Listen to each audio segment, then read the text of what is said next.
Betting on sports can be hard, but hiring Morgan & Morgan is easy. Morgan & Morgan is America's largest injury law firm. They have over 100 offices nationwide and more than 1,000 lawyers. Their fee is free unless they win. For more information, go to forthepeople.com/bestbets or dial pound law, pound 529 from your cell phone. That's forthepeople.com/bestbets. This is a paid advertisement.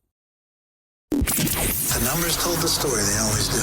It's one of those idiots who believe in analytics. This is a numbers game with Gill Alexander on VSiN. Good Tuesday morning to you. It is a numbers game at VSiN, the sports betting network, VSiN.com, Game Plus, iHeartRadio, YouTube TV. So many ways to take us in.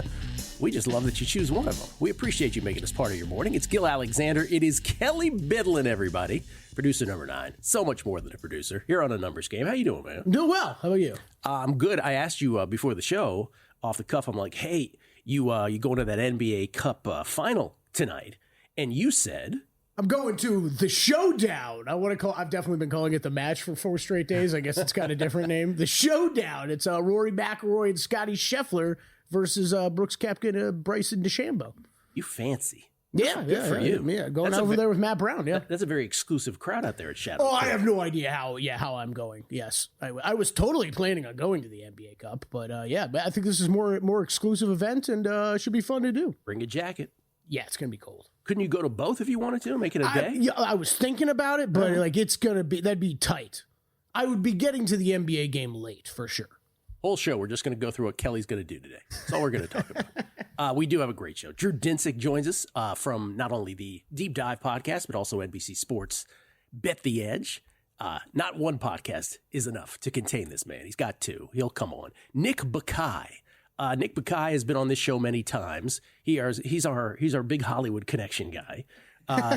Big Hollywood connection. We love Nick. He is the co-creator, the showrunner, if you will, of Bookie, which has begun its season number 2 on HBO Max, and it stars Sebastian Maniscalco, so he will be here to talk about that and all the challenges that brings to the table. And for those of us of a certain age, and Kelley, you are not of this certain age, but well before they spoke about anything gambling-wise on ESPN, because it was verboten, right? They had to sort of like skirt around it, a la the way that Brent and Al have done it for years. Mm-hmm. Nick would come on ESPN, and he would have segments in the early aughts, I believe it was. People will remember the catchphrases, advantage push. So Nick Bakay with his gambling chops, he'll come on to talk with us. And Mike Sando, we've had Aaron Schatz on this year, as we do every year, multiple times to talk about NFL awards. He's one of the 50 voters. Well, Mike Sando from The Athletic is another one of the 50 voters for NFL awards. So we'll pick his brain on what he's thinking about for all of them, MVP on down. So Sando will join us a little later on the show. We begin, of course, though, with the doubleheader, NFL doubleheader last night. May I just say this? If gambling did not exist, good God, what a horrible fan viewing experience the NFL was this entire weekend. And by the way, that even includes the 48-42 game, which was not that awesome. Yeah, I agree. Especially when that Sunday early window, we all thought was probably going to be pretty bad. And then when it plays out that way, too, it's so brutal. Bad. I don't know about... So, we didn't really talk about this yesterday. Is it better to have, you asked me, I love the idea of having 2 Monday Night Football games love on. It. But is it better or worse if they both kind of stink? Yeah. Which I don't know. I also don't want to have this tape saved for July when I'm like, please give me the NFL. Right, exactly. Because I don't want to be ungrateful about it. Last night, Chicago, Minnesota, the first, if you will, the one that started a half hour earlier. Minnesota gets it done again. Minnesota 12-2. And again, control their own destiny, as do the Lions, by the way. They both meet the Vikings and the Lions in Week 18, and that's why both of them control their own destiny. Both 12-2, 30-12, they beat the Chicago Bears. The only thing to say about this, because this was not a tour de force by the Vikings by any stretch, but if you just go through the Chicago possessions, it is just it's a comedy. It's just one of these things where it's like, if something can go wrong, it will. They were 4-2, were the Bears at one point this season. They are now 4-10. They have lost 8 in a row. Their drives were all, this was the list of them. 4th and 1 at their own 39. They decide to go for it. First drive of the game, swift stuff by Jonathan Grenard. 3-0. Next time they had the ball, they matriculated. The Bears did 3rd and 9 at the Minnesota 29. Caleb sacked by Grenard, fumbles. Blake Cashman recovers. 10-0 punt for Chicago. At that point, Chicago gets the ball back. It's 4th and 3 at the, it's 13-0 Minnesota at the half. Those are all the Chicago. Chicago had a 4th and 1 at the Minnesota 29 late in the first half. Swift stuffed by Blake Cashman. Mm-hmm. So it's 13-0 at the half Minnesota. They probably could have had a bigger lead, but 13-0, just Chicago just hanging around. The third quarter starts, Chicago punt. And then their second drive, down 13, 6-play, 58-yard drive. It only took 2 minutes and 21 seconds. Swift in from 1, 13-7 it's going to be, except for one little thing. You see, the offensive lineman, Doug Kramer, did not report as an eligible receiver. He lined up in the backfield as the fullback, if you will. He didn't report. Didn't even come close to reporting, by the way, when they showed the replay. The Zapruder film footage of this. This wasn't the Lions from last year. No. It's right where there was some question about that. Nah, he didn't report at all. So they get backed up 5 yards. Swift, by the way, gets 5 yards back on first down. But then after that, it's 2 incompleted passes. And just as, if the Bears can't be good, they also can't have luck. There's a face mask that went uncalled on Caleb by Cashman. So they had to settle for a field goal, 13-3. Vikings made it 20-3, then 20-6. I mean, Chicago just completely, they took over the Minnesota 27. 6 plays in, 4th and 10 at the Minnesota 16. This is late down by the score of 27-6. That's the only time they got in the end zone on a 4th and 10 at the Minnesota 16. Caleb to Keenan Allen. Too many men on the field for Minnesota, so Chicago got the ball to 1. They decided to go for 2. They couldn't get that either. So they lose 27-12. I just want to say this, though. If you started, they lose 30-12 eventually because Minnesota added a field goal. But with the Bears, if I had asked you during the day yesterday, come up, Kelley, I want you to come up with a creative way that the Bears botch another game. You would not even have been able to imagine the non-reporting. Like it's just amazing. It's wild, man. I mean, it's like the Cowboys block punt the other week. It's just things that don't happen. They just don't happen. It's incredible. And so the Vikings, good for the Vikings, 30-12 win, now 12-2 in the standings, and again, control their own destiny. They do have a tough schedule down the rest of the. Here's the thing: Vikings have the tougher schedule. Detroit ravaged by injuries. Yeah. And then there's Philly lurking also for that number 1 seed. By the way, Detroit's injuries after the show yesterday, David Montgomery ruled out for the season with season-ending knee surgery. Elliot McNeil on defense, season-ending knee surgery. Khalil Dorsey, season-ending surgery Sunday night after breaking his leg. Carlton Davis has a jaw injury, so he'll be out at least in the short term. Yeah. He'll be back at some point, but you add that to Hutchinson and Anzalone, and you're just like, oh my God, Detroit at this point, it just becomes a body count for them. Yeah. But Vikings finish at Seattle, home Green Bay, at Detroit. So I would still say, in the Nick Mackay way, advantage Lions, despite the injuries. Yeah, we'll have to see, man. We'll see. It really feels like it is building up. I think that Bills game might have been the final straw of just, man, this team. I don't know how we talk about it all the time, especially NBA, NFL. Who's the healthy? Who's the lone healthy good team left? And Lions injuries might have ended up racking up and playing themselves out of this. Well, if it doesn't in the regular season, it sure looms for the postseason. That's for sure. The other game, last thing about this, Kevin O'Connell becomes the short shot to win now, the favorite to win Coach of the Year over Dan Campbell. I think that's appropriate. And didn't Cleve in the offseason, wasn't that his guy, Kevin O'Connell? Didn't he have him at like 29-1 or something? I don't remember. I think so. Good, I mean, it sounds right. Yeah. It sounds right. The other game. I mean, you got it. You got to give that. I was kind of thinking about while you were going through the recap. Like, you got to give that Vikings team something. You know what I mean? Like, they're. It's not like they have really, but anybody else in any of the races. So, I don't know. I always feel like that's an easy way for the voters to recognize a team somehow. In terms of expectations, it's him and Tomlin. In terms of exceeding expectations, right? Kevin O'Connell, I mean, what can you say? And it's with Darnold, right? Like, who thought this was possible? And the Vikings, long-term now, past this season, have a Sam Darnold problem. what do? You have J.J. McCarthy waiting, but if you end up 14-3, are you really moving on? I know. So there's that. The other game last night. I mean, a good problem to have, right? It's a good problem. Yeah. Well, I guess it is, but it puts you in a very awkward little pickle. That's for sure. You got to gamble, yeah. Falcons Raiders last night. Falcons win it 15-9. There's not much to say about this except for Cousins 11 of 17 for 112. Speaking of quarterback problems, Atlanta still alive in the NFC South, a game behind the Buccaneers, but win the tiebreaker because they swept the Bucs. What do? Do you stick with your multi-million-dollar quarterback who's struggling? Michael Penix in the shadows at this point. I just want to get to the end of this game because we do a segment on the Megapod called Dumbo of the Week, and it's usually about coaches. This week we have to have a separate category for players flipping the ball before they get through the goal, to the plane of the goal line, and we have to have a coaches one. The end of this game, it's 15-3 Falcons, and the Raiders all of a sudden, who have done pretty much nothing all day. Ritter's in now. For the Raiders in this game, and they come down the field and they score a touchdown, 15-9. Now they get the extra point blocked, which of course is significant to some, as they say, and it really is significant to some of the sum because it depends where you got the number. Right. If you got 5.5 versus 6.5, that mattered. If you got the 6.5, you were just absolutely loving, you're loving that. But if you had the 5.5, good God, for the Raiders. But then Atlanta has the ball, 2 minutes left. The Raiders are out of timeouts. It's a 3rd and 6 with 2 minutes left. So what do? You run there, right? If you're the Falcons, because you want to milk 40 seconds off the clock. Not the Atlanta Falcons. Nope. Nope. Raheem Morris and the Falcons decide they're going to throw the football. Incomplete, of course. So it gives the Raiders 40 additional seconds to try to matriculate the ball down the field and win this game. And they ultimately get a shot at a Hail Mary. Not really a Hail Mary. Come from the 35-yard line. Ultimately, it's an interception.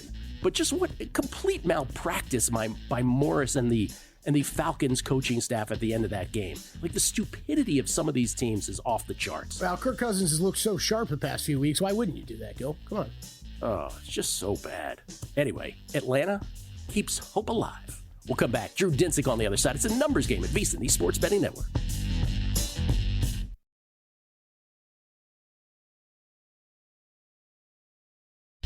A numbers game on VSiN, the Sports Betting Network. You ready to elevate your tailgate game? You got to try Sewell's Barbecue if you are. Born from a backyard cookout and a mason jar of unforgettable flavor, Sewell's has become a southern favorite, lighting up taste buds from Georgia to the Carolinas. From ribs and wings to a backyard burger, Sewell's takes every bite to the next level. You can order online at Sewell'sBarbecueSauce.com. That's SEWELLS BBQ Sauce.com. Gill Alexander, we get tweets at Beating the Book. Best listeners in the game. I'm not kidding. Really are. This is from, is it Huddy or Hootie? Huddy Delight? He said all I could hear, talking about the end of the Saints Skins game. He says, all I could hear in the back of my head was local announcer Todd Wishnev on the call. Oh, wait, I'm hearing something. Yes, it's coming in. Saints down 7, 3 seconds to play. Rattler drops back, hits Marone. He's going towards the pylon and he scores. Todd does that every show. Unbelievable cover. Yeah. Ask Kelley Bydlon how he did on his teaser leg on the Skins there. Ah! Jason Stark, love Nick Bakay. Advantage push. Coming up on the show. Ice Cold Gambler says, very disappointed to hear Kelley is choosing the showdown over the NBA. Gill, be ready for Kelley to call in tomorrow with quote-unquote food poisoning. Fezzik's South Point runner has checked back in. Oh, good. He says, what is Kelley having for lunch and dinner? Food at the game? So many unanswered questions. In-game into membrane. In-game into membrane. Whispering, he says.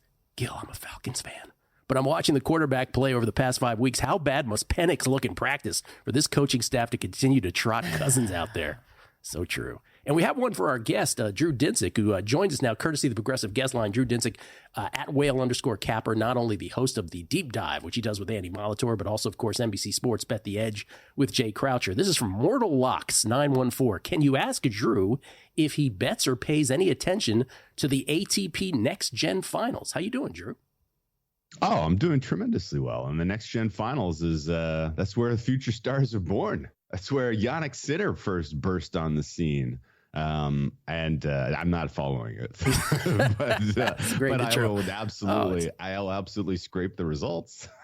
Is that kind of the format is funky, and I know they're doing it just so that it doesn't feel like every other tennis tournament. But that actually makes parsing the data and using it in a forward sense a little challenging. Yeah, I totally hear you on that. I also would have answered the same way. No particular betting interest in this event, but I like it. But you will scrape the results. Can we just show this up here? This is a Dove Kleiman, if that is your real name. Dove Kleiman, who is it's a familiar Twitter football account. Let's put it that way. We don't know if it's the original Dove Kleiman. We don't know if there's still a restraining order where Jennifer Lawrence is concerned. We're not sure, but there's some football information here. This is just a 3-column comparison between Lamar Jackson, Joe Burrow, and Josh Allen. Bold-faced indicates, for those who can see this on the screen, bold-faced indicates who is leading in those categories. And as you see, there is 3, 6, 9, 12. There's 14 categories. Lamar Jackson has most of the bold. Joe Burrow has the majority of the others. You know what Josh Allen has the bold-faced in? He's tied for the number of games played because they've all played 14. His team's record is the best, 11-3, and the only other thing he leads in is rushing touchdowns, which he leads by a lot. Who would you vote for at MVP right now if you had a vote? I would vote for Lamar, but I look through the prism of almost entirely how much total EPA have you generated. And right now, Lamar is, number one, but it's narrow. The way Josh Allen has played the last 2 weeks, he has closed a huge gap. But, it's funny because, it's basically everyone has already decided MVP discussion is over. Let's move on. And this happens around the holidays because people don't really want to put in the hard work down the stretch. They just want to have things decided, and then we can kind of move on collectively. And the 2 performances back to back in the super high profile games that we saw from Josh Allen was enough for everyone to just decide, okay, he's the guy. He's going to be the first MVP, maybe the first unanimous MVP where he is second in everything. Is there's no doubt about it. He's just in general the second best quarterback behind Mahomes. He's going to have the second best record behind Mahomes, probably. I guess that could all change if Carson Wentz goes out there and Wentzes it up the next couple of weeks. But it looks like surely Lamar Jackson has performed the best. The counting stats have gone to Joe Burrow as he has largely been in comeback mode and or been forced to air it out when there have been portions of the game where Josh Allen can put away wins just with some competent drives as opposed to 80-yard touchdown passes. But that said, I'm bitter about this because I'm not on the Josh Allen MVP bandwagon at all, and he's one of my most favorite players to watch play football. Mm-hmm. And so every time I'm watching a Bills game, I'm like, there he goes again. This guy's just going to waltz in. He's going to walk in the MVP. Unbelievable. I didn't necessarily think Lamar Jackson was the deserved winner last year. I thought Josh Allen outperformed him, and it's pretty funny kind of symmetry where, because he has a better record this year, it's going to go to Josh. Yeah, Aaron Schatz said, famously, we were at dinner, Kelley and I, and Matt Brown, we were at dinner with Aaron Schatz when the announcement, he's one of the 50 voters, when the announcement came last year that Lamar Jackson was 1 vote shy of being a unanimous MVP. 49 to 50. And Aaron was the guy. He was the vote that went with Josh Allen. And we lost him for about 5 minutes because he knew what was coming. And he said last time he was on this show, and he might have changed his mind by now, but last time he was on this show, he says, I bet you it'll be reversed this year. I'll be the only one on Lamar Jackson this year. So we'll see. It'll be interesting.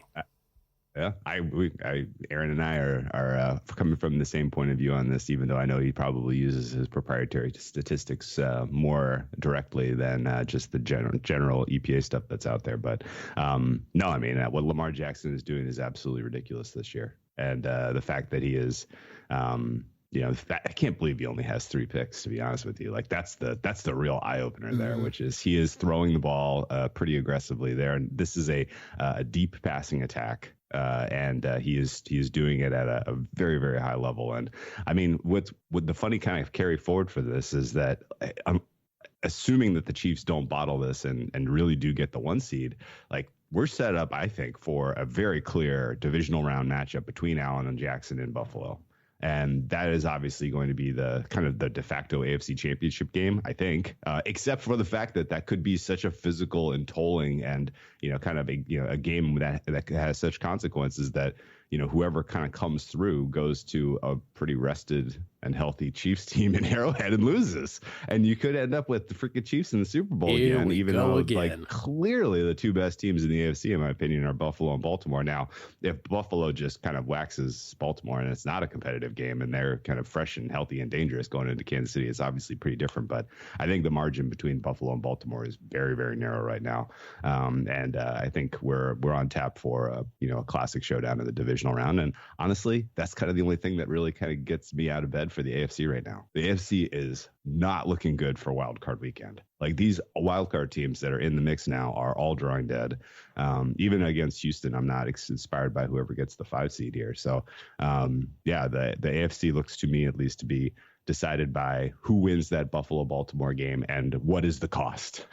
and at that point, we have one of our teams in the mix. And then on the NFC side right now, throw a dart, man. Like take a price. Like this looks so wide open. I'm dying to see what this, how this seeding shakes out, because that's going to have huge implications for path. But you could convince me basically 1 through 6 that any of these teams are good to go. And I'll even listen to an argument for the Commanders at 7, but I'm not going to listen to it now because there is still a very clear and obvious way for them to find their way out of the playoffs, which absolutely stinks. I'm not gonna make you listen to that argument because I'm not even sure I'm convinced of it either. Let me just before we get to your Week 16 picks, which we'll do after the break, let me just focus on the Vikings, who obviously played most recently and won last night. 12-2, control their own destiny. Could get the number 1 seed, control their own destiny in the NFC North. You said you could be okay with an argument for any of the top 6. What is the Vikings argument? Like, do you see them as legitimately as viable as any of them? Absolutely, I do. They're the most well-coached defense of any of these teams outside of the Eagles. And even there, maybe that's a fine margin between Vikings defense and Eagles defense. I think the Eagles defense is more talented. Fangio's done a masterful job this year, but there's an argument to listen to that the Vikings have the best D. And they absolutely have the best set of weapons. Justin Jefferson and Jordan Addison right now might be the most dynamic 1-2 wide receiver threat in all of football. Hawkinson is coming on as he is getting more reps coming off of that brutal injury from last year. And they lack a running game. They don't have much in the way of balance. And Sam Darnold does do some things that obviously kind of spook you. And I think that's why their price is a little depressed. But, I think it's pretty obvious and pretty clear that a player that's as talented as Justin Jefferson could just flat out take over a playoff game, and no one would be surprised. And there are enough susceptible pass defenses in the mix in the NFC that, the Vikings, even if they don't have, path comes through us, I think have a chance to go deep. Who, between the Eagles, Lions, and Vikings, which of those three does home field throughout the playoffs mean the most to? It means the most to the Eagles by a margin. And that's because teams got to come play them outside, and the Link is a very violent place to go play a football game in January. I think that's the answer for sure. Week 16 thoughts from Drew. Once again, you can follow him on Twitter at whale_capper. All of his bets. Let's see if he even has any bets. Slim pickings from where me and Kelley were sitting yesterday. That's coming up. Numbers Game, VSiN, the Sports Betting Network.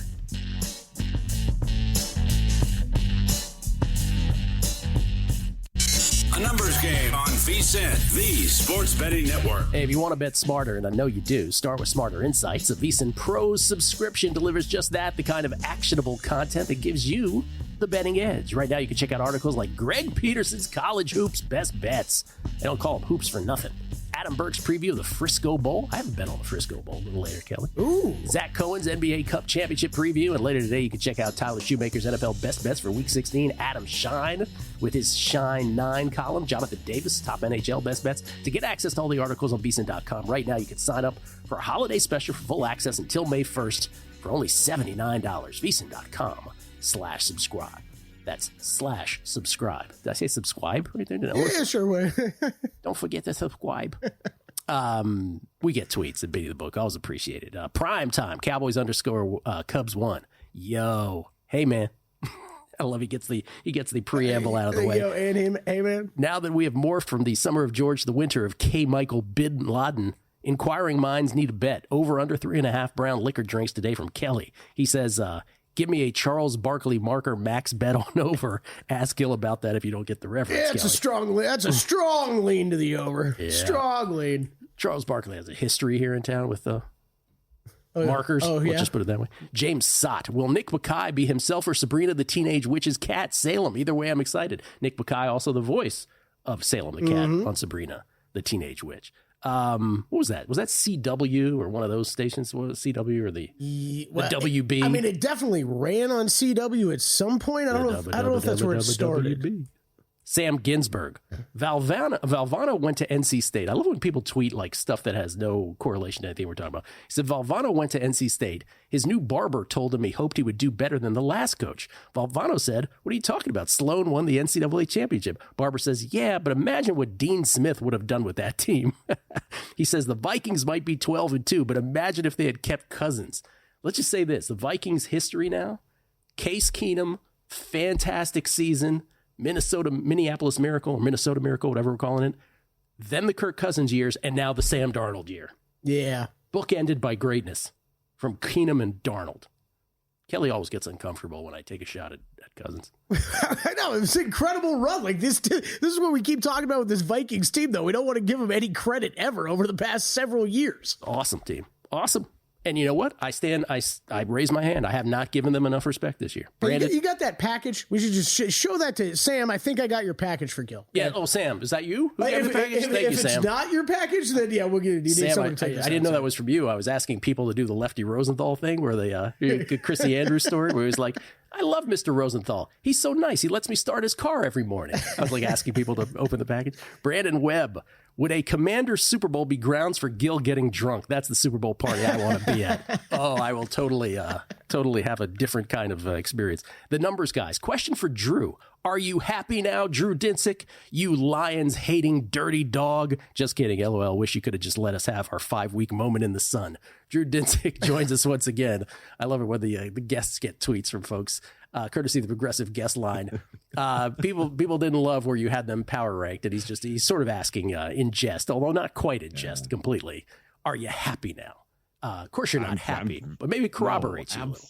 No, this was all I wanted to see this have a much happier. I mean, it's still, I guess it's not over, but I mean, these injuries absolutely brutal for the Lions. Brutal. The Alan McNeil one, especially, like that guy was really emerging, and this is going to be tough for them to overcome. I believe in Dan Campbell kind of getting these guys up off the mat, but boy, oh boy, are they sort of the proverbial team that peaked too early, and it stinks. But you know, the NFC is wide open. The Detroit Lions went on the road at the Niners last year in the NFC Championship game and gave them an absolute war.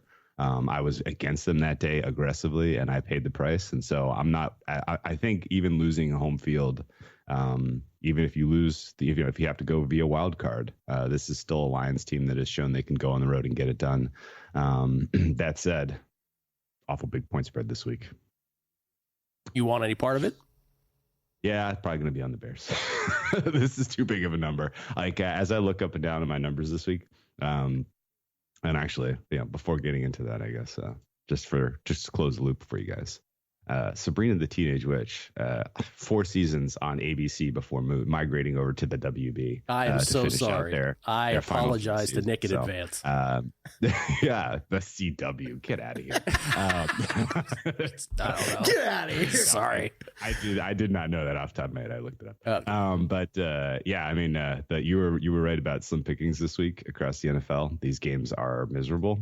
Thanks a lot to the league for doing this to us at a time of year where we all have a lot more time to consume football, not giving us much in the way of entertainment or good games. That Monday night mess last night is still kind of confounding. Why did we do that? Why those games? What happened?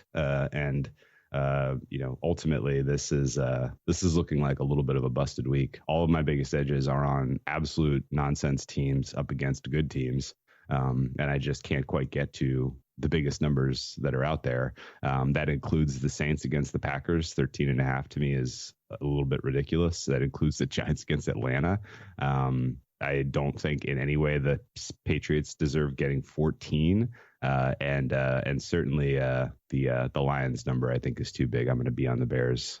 Don't know about what the weather is going to look like in Chicago this week, one way or the other. But this Lions team all of a sudden having to go outside with the injuries they've sustained and put up a win by margin seems like a tough ask right now. Those injuries again, just from this past week: David Montgomery out for the year, Ali McNeil out for the year, Khalil Dorsey out for the year, Carlton Davis with a jaw injury. He'll be back at some point.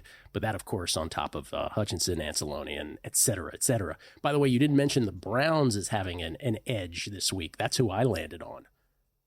Yeah, I mean, I can't get to that number with the Browns, but at the same time, like this Browns defense has pretty much given up, and they are now ailing pretty significantly in the secondary. Bengals look like a team that is just trying to, set some milestones, some career milestones. It is going to be pretty hilarious to see both Burrow and Chase win their respective triple crowns in stat counting this year.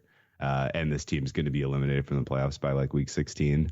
I'm blown away by how miserable that Cincinnati defense has been, and there's no reinforcements coming. So maybe Cleveland's live in this one, but it's probably going to be DTR, which I mean, at least when I look at this number, I assume that's a DTR number. And I'm not there for that. I'm not joining the DTR party. I'll join the Rattler party in New Orleans. I'll join the Drake May Assance in New England.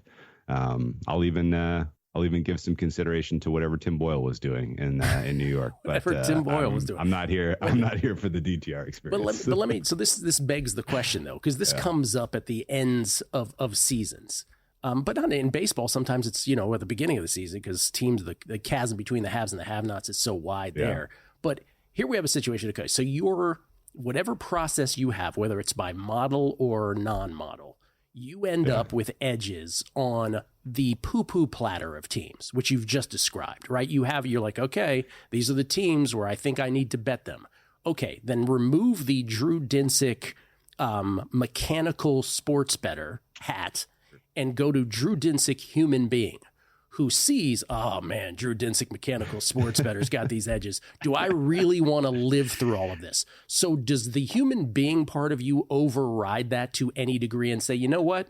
It may say that, but I have some humility in this as well. Maybe I don't know everything. I don't want to experience this, and I'm just going to either pare down my bets or not bet them entirely. Oh, yeah, without question. And I think that's the right process that you're describing in totality, not just looking at your numbers and fire. Like you absolutely have to have a kind of, in my opinion, at least, a quantitative underpinning, which is to say you're coming up with a fare that's kind of a repeatable process that's kind of you're taking your judgment out of it. And then once you have a set of fares, then you put a qualitative layer over it that is either your eye test, your, some subjective decision making because of situational things. Last week, I could not have told you in a million years that a fair price for Ravens Giants was going to close 16. And I would have said, the numbers say Giants, but you look at that situation, you're like, no thanks. Ravens coming off of a bye against a Giants team that is clearly throwing up the white flag, maybe with a internal mandate to lose. Like, no thanks. And so I think ultimately this is, this time of year, the qualitative part of it takes a huge step forward. I mean, week 4, 5, 6, 7, 8, if you're really kind of using qualitative angles to make your final decisions as opposed to just, kind of a last kind of check the box, then, I think you're overstating your confidence. But this time of year, with the moving parts and, you have to make guesses. Like I'll never forget the Chargers game against the Raiders last year. The Chargers literally quit to get their coach fired. And like, I was like, that total closed 36. Yeah. And it was this 90-point game, and it's like, you don't really know what a team is going to give you this time of year because they're trying to send a message or they're trying to fight hard. And so I think that's the right process. Drew, Oklahoma City Thunder, 4.5-point favorites, Milwaukee Bucks, NBA Cup final tonight. Do you have a play? My fair is 6.5 there. So Thunder for me. Thunder. No play on the total. No.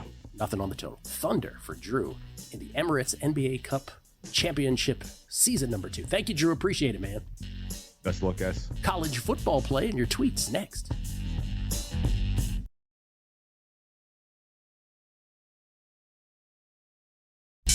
A numbers game on VSiN, the sports betting network. Back on a numbers game, live from Circa Resort Casino. Don't forget about Sport Trade, everybody. Sport Trade, changing the game in sports betting. Minus 110 lines? Nope. How about minus 104? If you're the type of players looking to get down $10,000 or more in an NFL line at the best price of the market, perhaps you're looking to get your in-game play instantly accepted, Sport Trade is for you, the app that's going to change it. Again, minus 104 lines instead of the minus 110. Instant in-game betting, concierge player service, Sport Trade. Perfect for those who want a premium betting experience. Sport Trade live in New Jersey, Colorado, Iowa, Arizona, and Virginia. And if you download Sport Trade, use code VSIN to earn 10% cash back now on each wager in your first week. That's what you got to do. Use code VSIN for 10% cash back. Terms apply. Got to be 21 years or older to play. If you or someone you know has a gambling problem and wants help, call or text 1-800-GAMBLER. It's Gill Alexander. It's Kelley Bydlon. We get tweets at Beating the Book. Always appreciate it. You guys as much a part of the show as we are, for God's sakes. This is from, let's see, Coach May. Has anyone commented that the Vikings might have the best backup quarterback as well? Does Daniel Jones leap to the top of the backup quarterback rankings? I'm going to say no. I'm going to say Andy Dalton, still number one. Yeah. He's probably up there, though. He's up there. Jones is up there. Oh, he's a top fiver. Maybe even a top twoer. Better than Garoppolo? Would you rather have Daniel Jones or a not seen in a long time Jimmy Garoppolo? That's a great question. I'll go Daniel Jones. I think I would. Like, I actually think that's a kind of easy answer because I haven't seen Jimmy G in so long. Yeah. Does he still exist? Have we even seen him on camera in any of those Rams games? I sure haven't. Like, I'd never see him. Jason H11. So Bydlon's going to Shadow Creek tonight. Minus 250. He's got the Vegas flu tomorrow. Oh, you're not the first to say that. John Blom, come on, man. Gill and Kelley, Sabrina the Teenage Witch on CW. What do you think this is? Live Golf? When did the CW like start though? And the where'd the WB go? I don't remember this stuff. That's what I got confused about. I don't know. It was on TGIF with all those ones. Do you ever watch that was on ABC? Do you ever watch any shows on those networks back in the day? Like, sort of, like some of this stuff. But, like, yeah, like I was young. What was your go-to show on? I have no idea. I don't know. Yeah. Anyway. Where was Saved by the Bell at? No, Saved by the Bell was different, dude. Saved by the Bell was awesome. Saved by the Bell was like when I was in school. And, like, Saturday mornings, we would watch Saved by the Bell. I remember I would watch it before school, like, every day. Tiffany Amber Thiessen, Elizabeth Berkley, and Lark Voorhees. Wasn't that a part of TGIF, though, like at some point? I don't know. Dell, Mind the Gap Radio. Does the portal and the 12-team playoff dampen the rest of the bowls? They used to matter. Today they seem an afterthought. 100% yes. Mind the Gap. It absolutely does dampen all this. And matter of fact, I even commented when we were talking about, who's going to make the 12-team playoff? We never talked about the other bowls to the point where I was like, oh yeah, there are still bowls. To give you an idea, me and Preston Johnson, who now owns a league. Is it a League One or League Two? I can never remember. Soccer team in England, Crawley. We used to do college football bowl podcasts, me and him, all 39 or whatever it was at the time. And we would break down from a betting perspective every single bowl game because they mattered. And in those days, it was almost cute, right? It was almost adorable. Like the things that we would talk about. It's like, oh, well, this coach took that job, so it's the interim coach. And, this assistant coach is moving over there. Right. So I don't know if he's going to be there. Like the coordinators, in other words. And like that was how, and there was always a motivation thing. But think about it. The in terms of moving around, the coaches was all we would talk about. And then Leonard Fournette of LSU and Christian McCaffrey at Stanford one day decided they weren't going to play in the bowl games. Mm-hmm. And that was kind of the first moment of, I'm surprised this hasn't happened more often. Guys that are going to go pro, why risk an injury? So that was like the first level. Now, what you just pointed out, obviously, is the biggest thing, which is the transfer portal. And the transfer portal, these guys go into the portal before these bowl games. You even had a team in Marshall that said, you know what? We can't play in this bowl game. All our guys are bouncing. And so, see you later. We got to vacate. And so another team at Louisiana Tech had to come in and play the bowl game instead of Marshall. So it's completely off the rails at this point. And yes, I agree with you completely, Mind the Gap, to where your question is going. I don't think it's not nearly as big of a deal. It is completely an afterthought. However, from a betting perspective, still makes the money. The money's still green, it's still proper currency. And so if there is an edge, one still wants to exploit it. And I will tell you this, the bowl game that was on the other night, the South Alabama, I forgot which directional Michigan. I believe it was Western Michigan that they were playing yesterday. Yeah. Pardon me, to the directional Michigan schools. But I liked, there's one of these games where you're still like, I still think South Alabama's conference is superior to the MAC. And so I'm going with South Alabama. They only won by 7 points. They probably should have won by a lot more. And you could tell they were the better team as the game was going on. We always say this about college football from an in-game perspective, bowls or not, that no sport reveals itself quicker than college football games do. In terms of just if one team is vastly superior to the other, in terms of either defense not being able to stop the other, maybe there's in-game overs. Well, in bowl season, that becomes exacerbated. And tonight's game, segueing to that, is the Frisco Bowl. For those who do the terrible thing and call San Francisco Frisco, this has nothing to do with that. And by the way, if you ever go to San Francisco, never refer to it as Frisco. Do me a favor. Or San Fran Tom Brady, who you're supposed to be from the Bay Area. Don't do that either. But the Frisco Bowl, Frisco, Texas, it's Memphis and West Virginia. And this to me is lay the points with Memphis, which I did. I laid the 4.5 with the Tigers. Ryan Silverfield, their head coach, has a good bowl record. He's only lost once, and I think that was to Penn State several years ago. Hasn't lost a bowl game since. They have a quarterback who is a veteran quarterback. I always love these bowl situations where you have a veteran quarterback he's going to his hometown. It's his last year. He's going close to his hometown. And he's playing against a defense in West Virginia that is 129th in EPA per pass, 131st in coverage. That's not great. That is not good. That is not good. And so I like Memphis tonight. I'm laying the points. It is a rare pre-flop, if you will, a rare pre-flop bowl bet for me, but I am on Memphis in the Frisco Bowl. And yeah, so despite the fact, and this is the thing with sports betting, despite the fact that it is, kind of irrelevant, and yeah, like it does make you question your life that you're sitting here and watching this thing. I will be honest with you, but money's money. And that's the thing. So I'm on Memphis. Yeah, I think and pretty strongly. Seth Hennigan, by the way, the quarterback that I'm referring to from Memphis. The bowl season's gotten interesting because everything you just said is completely accurate, but it's still look. If we're going to have all these vast changes and crazy changes during bowl season, before bowl season. It affects betting numbers. It affects betting numbers. It means that there is a chance in a good betting opportunity for you to get involved with. It's just you got to be dialed in and make sure you're checking all this stuff. It was Penn State yesterday, right? You get the Drew Aller quarterback, right? He's saying he's going to come back, so the backup goes and enters the portal immediatly. That's a college football playoff team we're talking about. So you just got to be on top of all this stuff. When we were talking a little bit last week, it's like, hey, what is this? Cam Ward and Shedeur Sanders sound like they might play in bowl games? Why would they do that? Someone needs to hold them out. They shouldn't be doing that. Ben brought it up. You don't even know. You don't know how much of this is possibly tied to NIL deals too.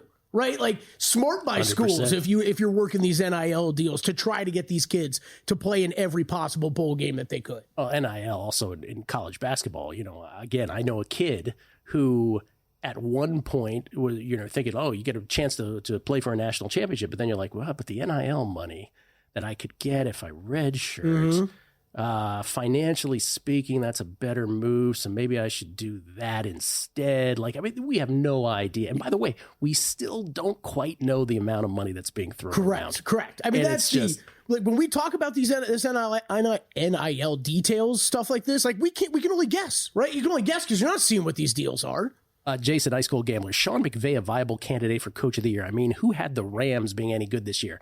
We've said this before. Coach of the Year this year? Yeah. You can make a case for a quarter of the league's coach. It's incredible. I do think Kevin O'Connell is the rightful favorite, though, at this point, because at some point your record is so cartoonish that you just can't get past it. And he's doing it with Sam Darnold. So, listen, in the end, Sean McVay is still doing it with Matthew Stafford. So, I still think Kevin O'Connell is the correct favorite. Now, Drew was making the case off air that if Washington beats Philly, and he has a Dan Quinn bet, so he does it through that lens. He thinks Dan Quinn could actually be a serious candidate. I'm not so sure about that.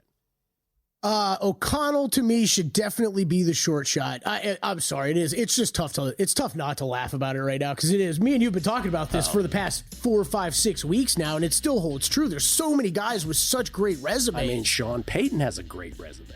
I think there's some guys further down the board too that are not out of it. What if the Chiefs go 16-1? I was just going to bring that up. What if it's without Mahomes for a game or two? Andy Reid back in play. Great point. What a market. If only we had a voter coming up later in Mike Sando. Oh, we do. And we also have Nick Mackay from Bookie next. Numbers Game, VSiN, the Sports Betting Network.